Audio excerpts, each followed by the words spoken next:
Hello students, class 11 political science की class में आज हम लेसन फर्स्ट स्टडी करेंगे। लेसन फर्स्ट हमारा पॉलिटिकल थ्योरी बुक में से लिया गया है और लेसन का नेम है political theory and introduction. Lesson first political science की क्लास में क्लास 11th। तो स्टूडेंट्स हम अपने टॉपिक पे आते हैं। सबसे फर्स्टली मैं आपको एक चीज़ बता देती हूँ कि पॉलिटिकल थ्योरी मीन्स क्या होता है। पॉलिटिकल थ्योरी में हम अलग अलग जो टेंडेंसी है उन्हें स्टडी करेंगे। अलग अलग टेंडेंसी इट मीन्स जो सेकुलरिज्म है हम उसे स्टडी करेंगे। फ्रीडम, इक्वलिटी, अलग अलग थिंकर्स थे उनके व्यूज़ को स्टडी करेंगे। पॉलिटिकल थ्योरी हर पर्सन के व्यूज़ को, इट मीन्स पॉलिटिकल थिंकर्स के व्यूज़ को स्टडी करेंगे। तो सबसे फर्स्टली हम मॉडर्न टाइम में स्टडी करते हैं। In modern time Rousseau first argued for the freedom as a fundamental right to humankind. सबसे फर्स्टली मॉडर्न टाइम में, it means present modern time में, रूसो एक पॉलिटिकल थिंकर था। उसने फ्रीडम को बेस बताया फंडामेंटल राइट्स का। It means humankind को जो फंडामेंटल राइट्स मिले हुए होते हैं उन फंडामेंटल राइट्स का बेस रूसो ने फ्रीडम को बताया। रूसो एक पॉलिटिकल थिंकर था मॉडर्न टाइम का। फिर नेक्स्ट हम स्टडी करेंगे कार्ल मार्क्स। कार्ल मार्क्स ने भाई क्या बताया? Karl Marx argued that equality was a crucial for a freedom. It mean Karl Marx ने ये बताया कि भाई रूसो ने तो जो ह्यूमन काइंड्स को जो फंडामेंटल राइट्स मिले हुए होते हैं उन फंडामेंटल राइट्स का बेस बताया फ्रीडम को। इसी तरीके से कार्ल मार्क्स ने ये कहा है कि फ्रीडम तब तक कंप्लीट नहीं हो सकती जब तक फ्रीडम के साथ इक्वलिटी कनेक्ट नहीं हो। ये कार्ल मार्क्स के व्यूज हैं। फिर नेक्स्ट है Mahatma Gandhi. Mahatma Gandhi discuss the meaning of the genuine freedom of Swarajya. Mahatma Gandhi ने जर्नली फ्रीडम का एक जनरल डेफिनेशन दी है स्वराज्य, इट मीन्स अपना राज्य। और महात्मा गांधी की बुक का नाम था हिंद स्वराज्य। फिर इसी तरीके से doctor Ambedkar argued that the schedule caste must be consider a minority and the special protection.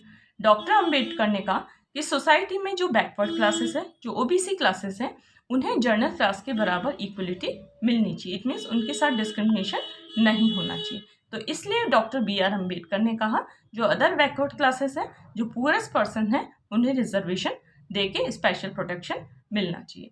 फिर नेक्स्ट हमारा पॉइंट आ जाता है political theory deals with the ideas and the principal that shape constitution and the government and the social life in A systematic manner. जो political theories होती है उसमें किस बेस पे आइडियाज होते हैं और किस बेस पे आइडियाज को एक सिस्टमैटिक मैनर में प्रेजेंट किया जाता है। इट मीन पॉलिटिकल थ्योरी में कॉन्स्टिट्यूशन से रिलेटेड आइडियाज, गवर्नमेंट से रिलेटेड आइडियाज और सोशल लाइफ से रिलेटेड आइडियाज को एक सिस्टमैटिक वे में प्रेजेंट किया जाता है। फिर नेक्स्ट हमारा पॉइंट आ जाता है स्टूडेंट्स कि it clarify. It means political theory में क्या क्या क्लैरिफाई किया जाता है। फ्रीडम को बताया जाता है सिस्टमैटिक मैनर में, इक्वलिटी को बताया जाता है सिस्टमैटिक मैनर में, जस्टिस एंड डेमोक्रेसी को बताया जाता है। फिर नेक्स्ट हमारा पॉइंट आ जाता है putting political theory to practice. It means political theory कहाँ से ओरिजिनेट हुई, किस तरीके से इसे इम्प्लीमेंट किया जा सकता है। फिर हमारा one aspects of the political theory describe with the origin, meaning and the significance of the political ideas that people's familiar with such freedom, equality, citizenship and justice, development and the nationalism and the secularism. Secularism का means होता है कि state किसी भी religion को preference नहीं देता है, सभी रिलीजन को इक्वल मानता है। इट मीन्स पॉलिटिकल थ्योरीज में अलग अलग आइडियाज डिस्क्राइब किए गए, अलग अलग आइडियाज को प्रोमिनेंट पॉइंट दिया गया है। उन आइडियाज में है freedom, equality, citizenship, justice, development, nationalism and secularism. फिर नेक्स्ट हमारा पॉइंट आ जाता है political theories clarify the meaning of the political concept by looking and how they are understood and the used in ordinary language. Political theorist एक normal language के through अपने ideas को present करते हैं। फिर नेक्स्ट हमारा पॉइंट आ जाता है why should we study political theory, कि पॉलिटिकल थ्योरी की स्टडी क्यों की जानी चाहिए। Why should be study political theory? Political theories exist for all the above target groups and lawyers, activist and the journalist who expose exploitation and demands new rights.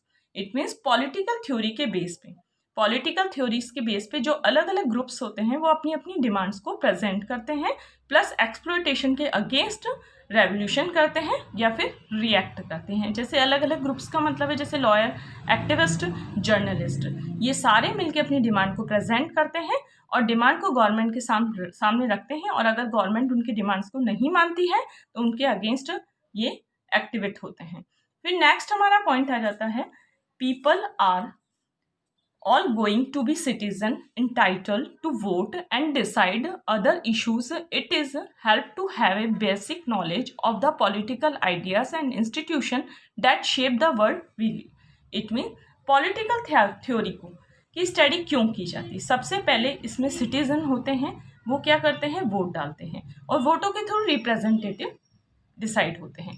तो ये representative decide करने का process है, equality और freedom के base पे decide किया जाता है, और इस सभी के लिए ही पॉलिटिकल थ्योरी ज़रूरी है, क्योंकि पॉलिटिकल थ्योरी बेस किस पे है, इक्वलिटी पे बेस है, फ्रीडम पे बेस है, और जो भी आइडियाज़ है फ्रेटर्निटी पे बेस है।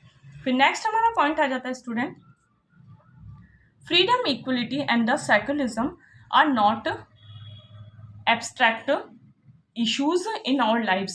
We daily face discrimination of at various stages in families, schools, colleges, shopping malls, and we ourselves have prejudice against people who are different for us, and be they a differ caste and religion and the gender class. It means हमारी society में बहुत discrimination होता है, और इस discrimination को हम अलग अलग स्टेजेस पे, अलग अलग प्लेसेस पे फेस करते हैं, और इन्हें डिस्क्रिमिनेशन को किस बेस पे डिस्क्राइब किया जाता है, पॉलिटिकल थ्योरीज के बेस पे डिस्क्राइब किया जाता है।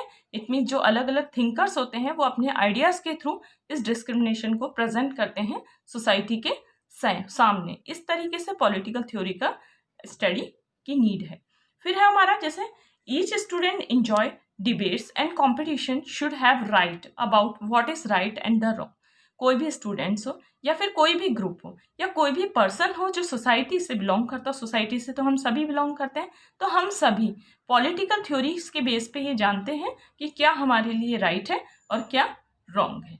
तो स्टूडेंट्स, हमने अपने इस वीडियो में, it means class 11 political science के वीडियो में हमने लेसन फर्स्ट स्टडी किया है। लेसन फर्स्ट में हमने पॉलिटिकल थ्योरी स्टडी की है।